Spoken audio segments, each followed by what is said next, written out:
Halo semuanya, di sini siapa yang nggak pernah lupa? Pasti semua pernah lupa kan? Ya misalnya aja besok mau ujian. Nah sekarang lagi belajar nih, lagi belajar habis itu pipis otomatis ke WC kan? Ke WC, habis dari WC, malah lupa sama pelajaran yang tadi dipelajari. Kan yo rasanya pengen misuh kan? Oke, pada pembahasan video kali ini saya akan membahas mengapa kita lupa. Nah, buat kalian yang kepo sama alasan mengapa kita lupa, bisa nih subscribe channel ini terlebih dahulu. Oke, mari kita mulai.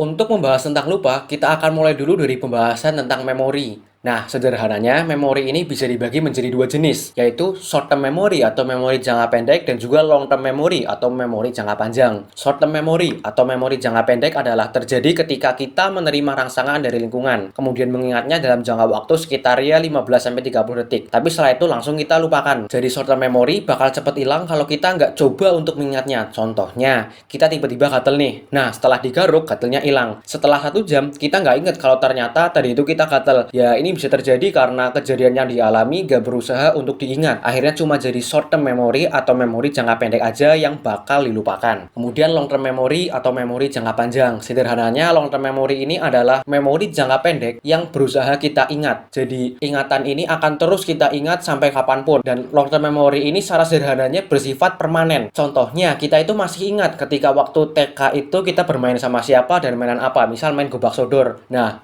karena kita masih ingat, itulah memori yang kita sebut long term memory atau memori jangka panjang.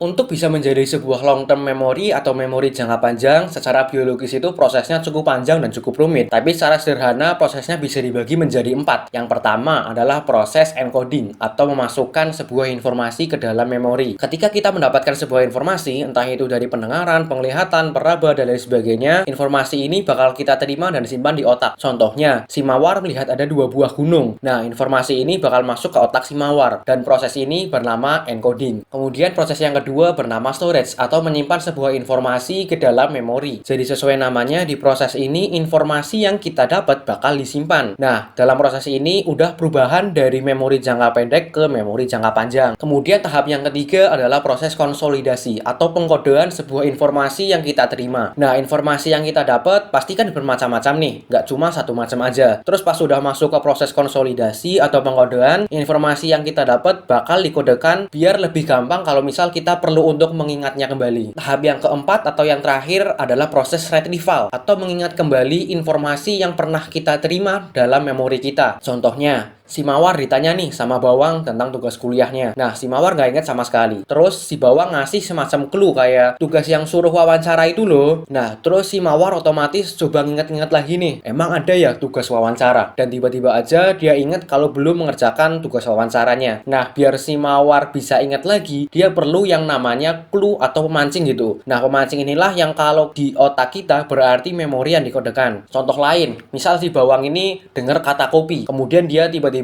keinget yang namanya Starbucks. Nah, berarti proses pengodean yang terjadi dalam otak si bawang, dia itu mengkodekan bahwa kopi itu identik dengan Starbucks atau Starbucks itu identik dengan kopi. Jadi ketika dia dengar kata kopi, maka otomatis dia ingat yang namanya Starbucks. Atau sebaliknya, ketika dengar kata Starbucks, dia mikirnya langsung kopi. Nah, sederhananya begitu. Nah, sekarang kita masuk ke alasan mengapa kita bisa lupa. Sebenarnya alasan mengapa kita bisa lupa ini cukup banyak ya alasannya. Cuma kalau misal kita analisis berdasarkan yang sudah tadi disebutkan, secara sederhana, yang pertama alasannya adalah ketika kita menerima sebuah informasi, nah itu kan masuk nih ke short term memory atau memori jangka pendek. Terus kita nggak coba untuk mengingatnya kembali. Otomatis kita akan cenderung untuk melupakannya dan nggak masuk ke memori jangka panjang atau long term memory. Kemudian yang kedua adalah faktor jeda atau interval. Nah, jeda dan interval ini bisa dibagi menjadi dua. Yang pertama adalah berdasarkan jangka waktunya, yang kedua adalah berdasarkan aktivitas yang ada di dalamnya. Oke, yang pertama berdasarkan jeda waktunya. Misal nih, kita waktu SD itu belajar tentang sejarah Indonesia, yang di dalamnya ada materi tentang kerajaan-kerajaan masa Hindu dan juga Buddha. Dulu kita hafal banget nih sama nama-nama kerajaan juga raja-rajanya. Tapi setelah kita SMA, terus ditanya sama guru, siapa raja kerajaan Sriwijaya kedua? Dan kita nggak bisa menjawab. Alasan nggak bisa menjawab, kalau dalam dalam kasus ini karena jeda waktunya itu sudah terlalu jauh. Ketika kita SD, misal kelas 6, kemudian kita SMA, misal kelas 11. Nah, itu kejedanya udah beberapa tahun. Otomatis kita lupa ya, dan itu sebuah hal yang wajar. Kemudian interval atau jeda yang kedua adalah berdasarkan aktivitas yang ada di dalamnya. Nah, kita dari satu aktivitas ke aktivitas lain, itu kan pasti ada aktivitas yang ada di sela-selanya. Misal hari ini kita belajar matematika, besok kita juga belajar matematika lagi. Tapi antara hari ini belajar matematika dan besok belajar matematika ada jeda, misal nanti sore mandi, kemudian ada makan, ada minum, ada main, ada nonton TV, ada nonton YouTube dan lain sebagainya. Dan aktivitas-aktivitas inilah yang ya bisa dibilang mengganggu lah memori kita. Hari ini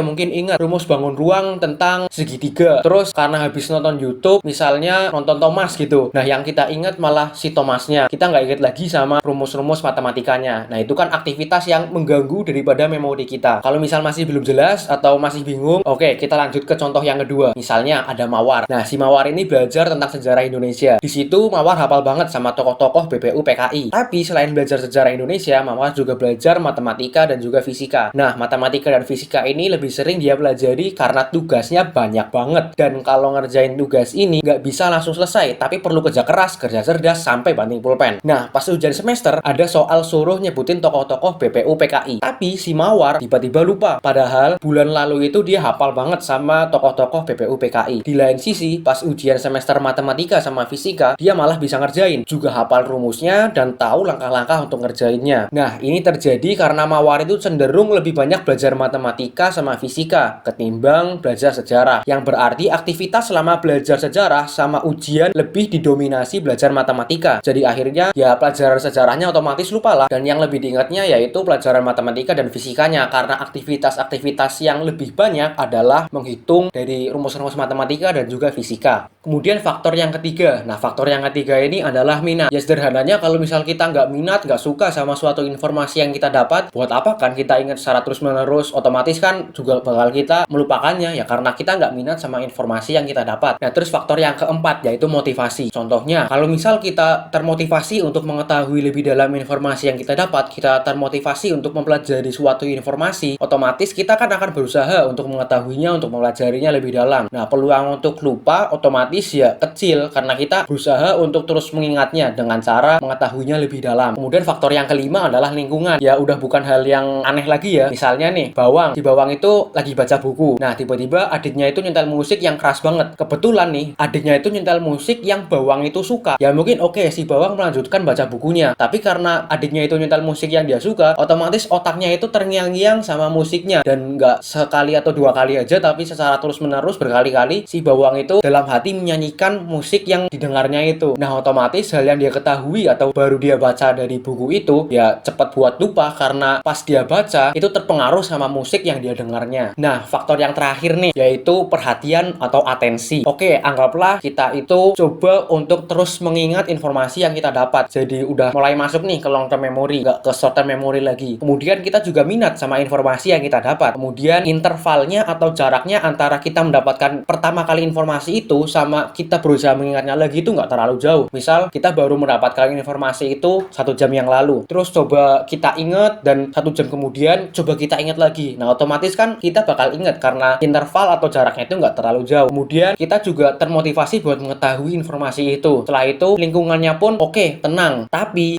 kita nggak punya perhatian lebih sama informasi yang kita dapat tadi. Misalnya kita lagi baca buku di lingkungan yang sunyi, nggak ada gangguan. Kita suka baca bukunya, kita termotivasi buat baca sampai selesai. Tapi perhatian kita nggak sepenuhnya ke buku. Misalnya atensi atau perhatian kita itu berpusat sama makanan, sama minuman, sama permainan, sama tugas dan lain sebagainya. Contohnya kita lagi baca buku nih, terus tiba-tiba mikir, aduh ntar sore mau makan apa ya, bosan sama ayam, aduh iya lupa tugasku belum dikerjain, mana nggak tahu sama juga nggak paham sama materinya lagi. Nah, perhatian yang teralihkan inilah yang bisa membuat kita lupa. Ya otomatis lupalah orang kita lagi baca buku, habis itu perhatiannya teralihkan sama yang lain. Ya kita bakal memperhatikan terus informasi yang ada di pikiran kita, bukan yang sedang kita baca atau kita terima.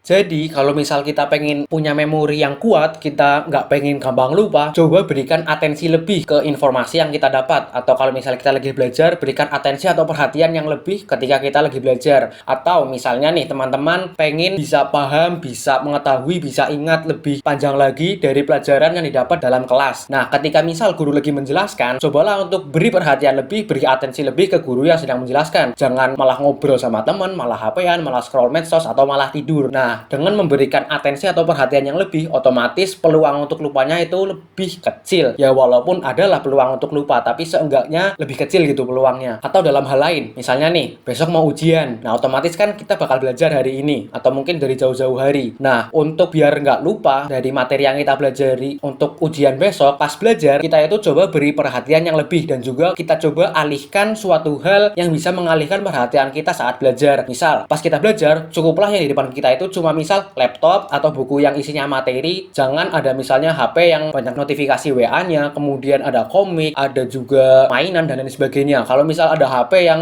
tiba-tiba masuk notifikasi WA, notifikasi Instagram dan lain sebagainya, kalau misal kita lagi belajar dan tiba-tiba notifikasi masuk, otomatis kan perhatiannya teralihkan. Nah, karena perhatiannya teralihkan, ya peluang kita untuk lupa itu lebih gede gitu.